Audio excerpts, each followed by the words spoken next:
वामिलु सालिहात, हर काम को देखकर पीछे ना चल पड़ा करो, काम तो अच्छा है, अरे पहले ये देखो अच्छों के सरदार मोहम्मद करीम ने ये काम किया या नहीं।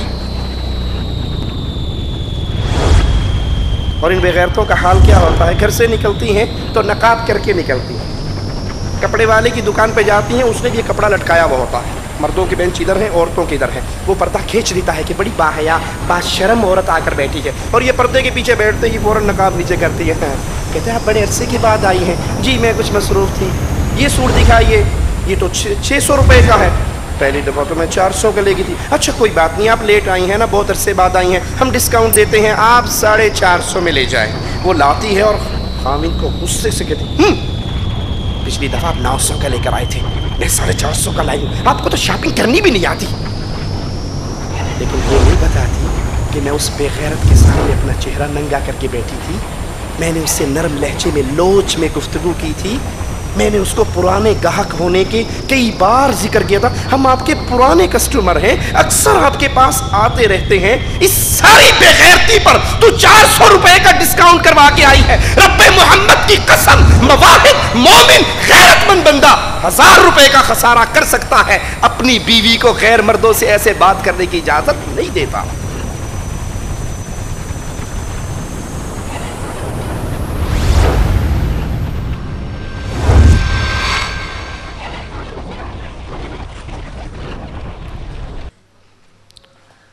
इन्नल हम्दुलिल्लाह नहमदुहु व नुसल्ली अला रसूलिहिल करीम। अऊज़ु बिल्लाहि मिनश शैतानिर रजीम। बिस्मिल्लाहिर रहमानिर रहीम। कुल हुवल्लाहु अहद अल्लाहुस समद लम यलिद व लम यूलद व लम यकुल लहू कुफुवन अहद।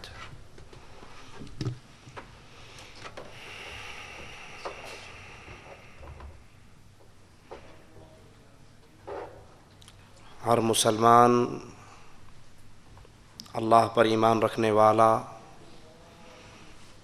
उसकी ये ख्वाहिश है कि किसी तरह उसका शुमार निजात पाने वालों में हो जाए। हर कलमा पढ़ने वाला चाहता है कि वो राह निजात का राही बने, उसका मुस्तक़बिल रोशन हो जाए।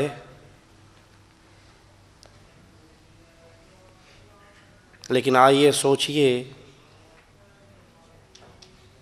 निजात क्या है, ये राह कौन सी है, और इस राह पर चलने वाला कामयाब कैसे होता है। दुनिया के अंदर अगर आप किसी से पूछें, इंसानों की मेहनतों पे गौर करें, तो वो कामयाब कामरान उसी को समझते हैं जिसकी दुनिया बड़ी अच्छी है, जिसके पास माल की तंगी नहीं, जाहो हशमत की तंगी नहीं, दुनिया के आराइश का सामान मौजूद है, कार कोठी बंगले वाला है। वो कहता है ये बड़ा कामयाब इंसान है, ये बड़ा खुशनसीब इंसान है। अक्सर लोग अपने बच्चों की तरबियत करते हुए, दुनिया का इल्म सिखाते हुए आला से आला तालीम देते हैं, और उनके जहन में ये तसव्वुर होता है, कोई उनसे कहे आप तो बड़े गरीब आदमी हैं, अपने बेटे को इतने हाई लेवल के स्कूल में क्यों दाखिल किया है। वो जवाब में कहता है जी कोई बात नहीं, रूखी सूखी खा लूँगा, लेकिन बच्चे का मुस्तक़बिल बन जाए। वो मुस्तक़बिल क्या है कि ये अच्छा डॉक्टर बन जाए, इंजीनियर बन जाए, दुनिया की आला डिग्रियाँ इसके पास हों, रिज़्क़ की इसे कमी ना हो, दुनिया में इसे परेशानी ना हो। अल्लाह की कसम ये निजात पाने वाला नहीं है। ये भले दुनिया की नज़र में बड़ा कामयाब है, बड़ा कामरान है, दुनिया के बड़े ओहदे इसके पास हैं, माल व ज़र इसके पास है, निजात पाने वाला खुशनसीब वो इंसान है जिसने अपनी इस नरम चमड़ी को जहन्नम की आग से बचाने की कोशिश की।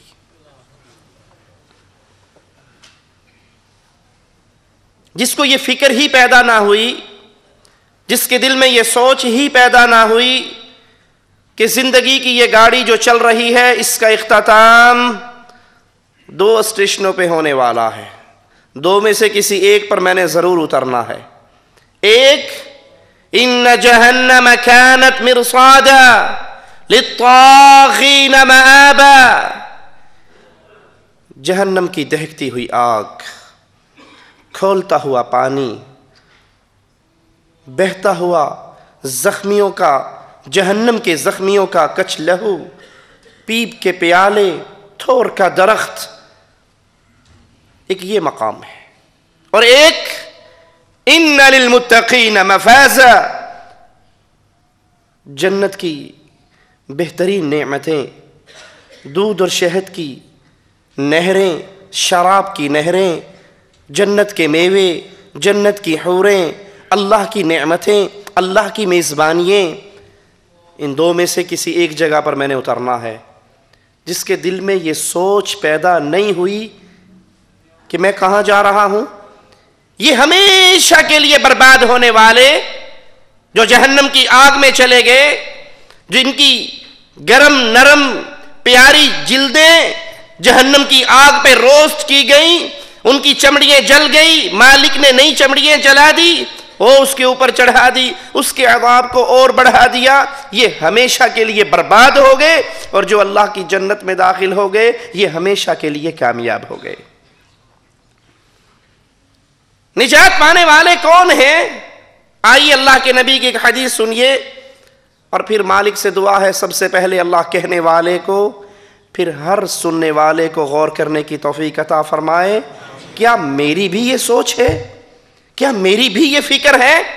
آئیے، سب سے آخری انسان جو نجات پائے گا، اور نجات کس چیز سے؟ جہنم کی آگ سے۔ نجات کس چیز سے؟ کھولتے ہوئے پانی سے۔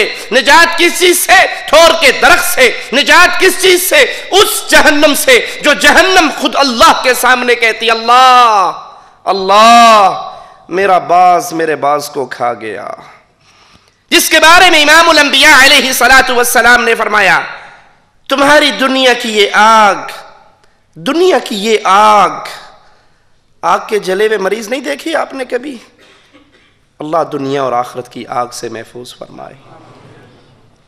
ہسپتالوں میں جائیے، جو دنیا کی آگ سے جل جاتے ہیں، کبھی ان کے جسموں پہ نظر دوڑائیے، ان کے چہرے کیسے، ان کی جلدیں کیسی، ان کے چمڑے کیسے، ان کا لباس کیسا، ان کی کیفیت کیسی۔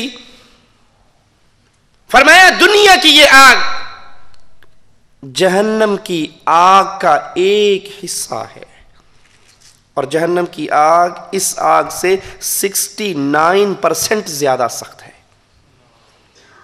کامیاب ہے وہ، نجات پا گیا وہ، جس کو قیامت کے دن یہ آوازہ سنائی دے دیا،